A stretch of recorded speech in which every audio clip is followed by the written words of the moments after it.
ನಿಂತಾಗ ಬುಗುರಿಯಾಟ ಎಲ್ಲಾರು ಒಂದೇ ಓಟ ಕಾಲಾಕ್ಷಣಿಕ ಗಣೋ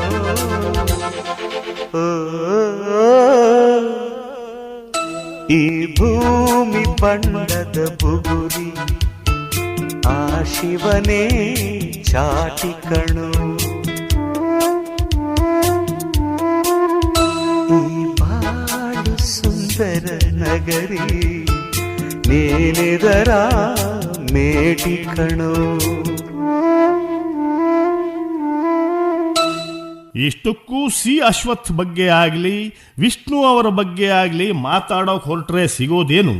ಸಿ ಅಶ್ವಥ್ ಮಾಡಿದಂಥ ಜಗಳಗಳು, ವಿಷ್ಣು ಅವರ ಬದುಕಲ್ಲಿ ಬಂದು ಹೋದ ಕಾಂಟ್ರಾವರ್ಸಿಗಳು, ಬೆಳೆದವರ ಬಗ್ಗೆ ಹಳಿಯೋ ಮಾತುಗಳು ಬರೋದು ಸಹಜ. ಆದರೆ ಹಳಿಯೋ